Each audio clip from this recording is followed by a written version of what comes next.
ये कहानी है एक ऐसे गांव की जहां पर तिवारी नाम का एक व्यक्ति रहता था। उसका चिकन बिरयानी का ठेला था। कुछ समय पहले तक वो शहर के एक होटल में काम करता था, लेकिन जब शहर में उसकी नौकरी चली गई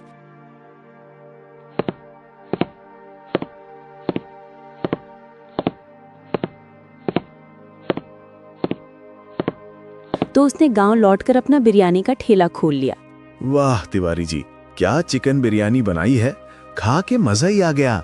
कल मेरी माँ भी आपके हाथ की बनी बिरयानी को याद कर रही थी। एक प्लेट उनके लिए भी पैक कर दीजिए। अभी करता हूँ भाई जी।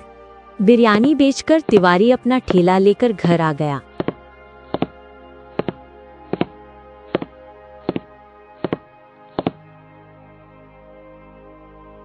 बहुत भूख लगी है चंदा, जल्दी से मेरे लिए खाना परोस दो।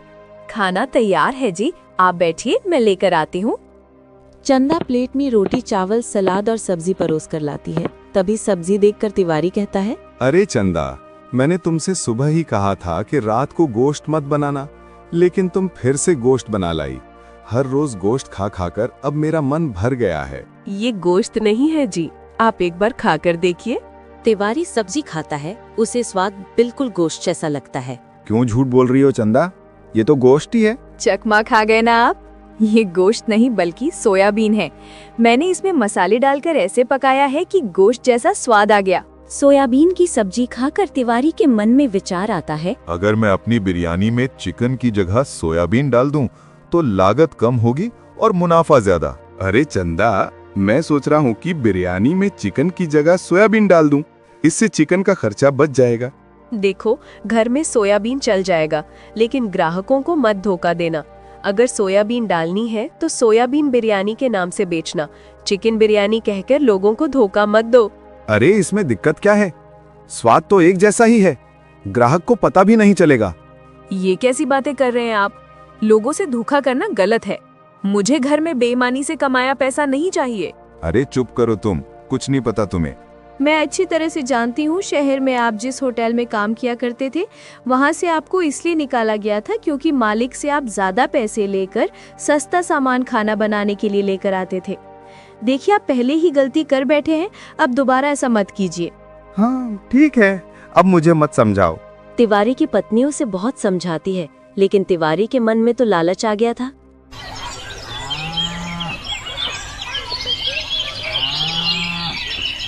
अगले दिन से तिवारी बिरयानी में सोयाबीन की मिलावट करने लगता है।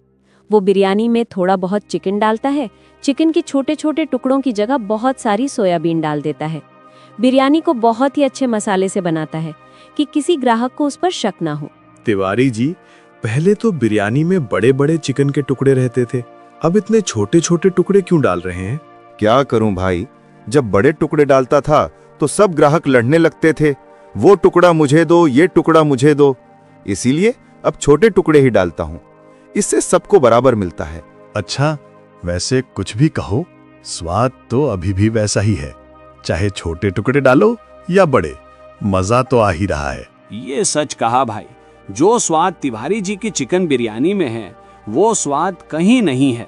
मैं न जाने कितनी जगह चिकन बिरयानी खाई है, लेकिन ऐसी बिरयानी कोई नहीं बना सकता। मैं तो दूसरे गांव से सिर्फ तिवारी जी की बिरयानी खाने आता हूँ, ऐसा स्वाद कहीं और नहीं मिलता। ग्राहकों की तारीफ सुनकर तिवारी का लालच और बढ़ गया। उसने बिरयानी के दाम भी बढ़ा दिए।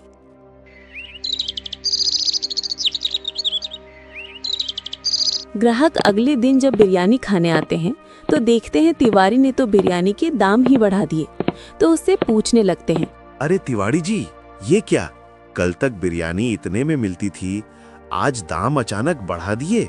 भाई साहब, आप तो जानते हो गोश्त का दाम रोज बढ़ रहा है। मैं तो अब तक घाटे में बेच रहा था, आज मजबूरी में दाम बढ़ाना पड़ा। ग्राहक तिवारी की बात पर भरोसा कर लेते हैं, लेकिन धीरे धीरे तिवारी ने बिरयानी से चिकन लगभग खत्म कर दिया। अब केवल सोयाबीन की ही बिरयानी बेच रहा था, लेकिन लोगों को उस पर शक होने लगा। क्या बात है तिवारी जी, पहले जैसी खुशबू और स्वाद अब नहीं रहा। चिकन का जायका कुछ बदला बदला लग रहा है। इसे खाकर ऐसा नहीं लग रहा कि गोश्त वाली बिरयानी खा रहे? लगता है भाई तुम्हारी तबीयत कुछ ठीक नहीं लग रही है, इसलिए तुम्हें इसके जायके का पता नहीं चल रहा है।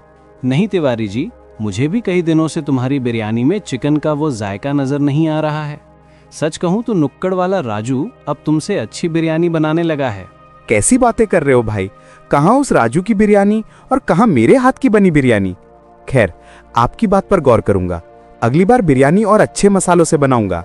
ग्राहकों की बातें सुनकर तिवारी को डर लगा कि लोग कहीं राजू के ठेले पर ना चले जाएं, लेकिन लालच उसे चिकन खरीदने नहीं देता। ताज़ा चिकन बहुत महंगा था। अगर मैं बाजार से चिकन खरीद कर लाऊंगा तो मेरा मुनाफा बहुत कम हो जाएगा।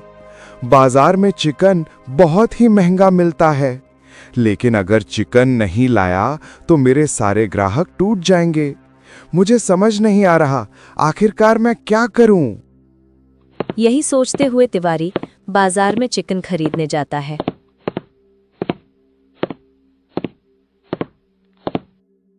तभी वो देखता है चिकन वाला एक थैली में बहुत सारा गोश्त डालकर कूड़ेदान की तरफ बढ़ रहा था। अरे भाई, ये गोश्त क्यों फेंक रहे हो? ये पुराना हो गया है, किसी को खिला देंगे तो बीमार पड़ जाएगा, इसलिए फेंक रहा हूँ। अच्छा, एक काम करो, इसे फेंको मत, मुझे आधे दाम में दे दो। घर के पास बहुत सारे कुत्ते बिल्लियां हैं, मैं उनको उबाल कर खिला दूंगा। इतनी जल्दी तो ये खराब भी नहीं होगा। अच्छा ठीक है, आप इसे आधे दाम में ले जाइए। तिवारी दुकानदार से झूठ बोलकर वो पुराना गोश्त खरीद लाता है।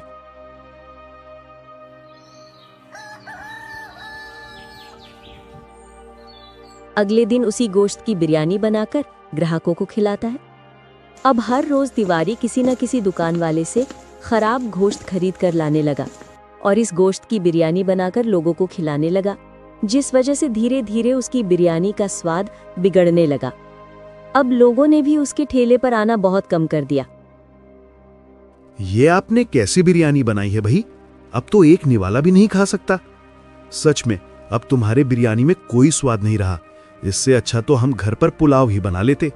चलो, मैं तो नुक्कड़ वाले राजू के ठेले पर जाकर बिरयानी खाऊंगा। उस दिन तिवारी की आधी बिरयानी भी नहीं बिकी। वो ठेला समेटकर उदास घर लौट आया। रात को बिरयानी की हांडी वैसे ही घर में रख दी। उसकी पत्नी उसके लिए खाना परोसती है तो वह खाना खाकर जल्दी से सो जाता है। मम्मी जी, ओ मम्मी जी, मेरा बिरयानी खाने का बहुत मन कर रहा है, मुझे बिरयानी खाने को दो ना। बेटा, मैंने तो बिरयानी नहीं बनाई, तेरे पिताजी के ठेले वाली हांडी रसोई में रखी है, जा देख ले, उसके अंदर बिरयानी बची है क्या? मोनू हांडी में बिरयानी देखता है तो काफी बिरयानी बची हुई थी। चंदा बिरयानी को निकालकर मोनू को देती है और वो बड़े चाव से खाता है, लेकिन थोड़ी देर बाद उसके पेट में तेज दर्द होने लगता है। चंदा और तिवारी फौरन उसे डॉक्टर के पास लेकर जाते हैं।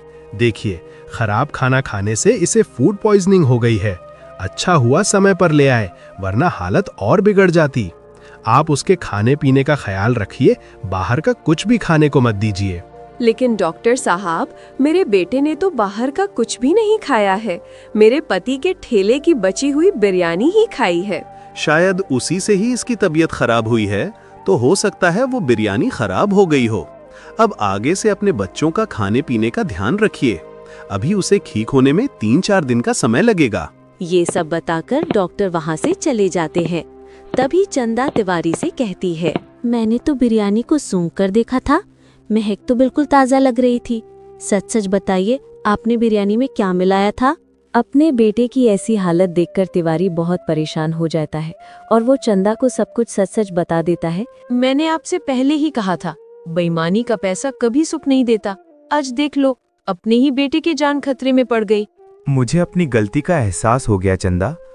मैं चंद पैसों के लिए लोगों की सेहत के साथ जो खिलवाड़ कर रहा था, ऊपर वाले ने उसका मुझे अच्छा सबक दिया है।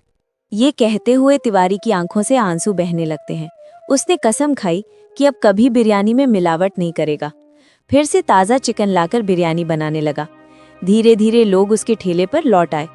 अब तिवारी फिर से बढ़िया गोश्त की बिरयानी बेचने लगा और उसका काम फिर से तरक्की करने लगा।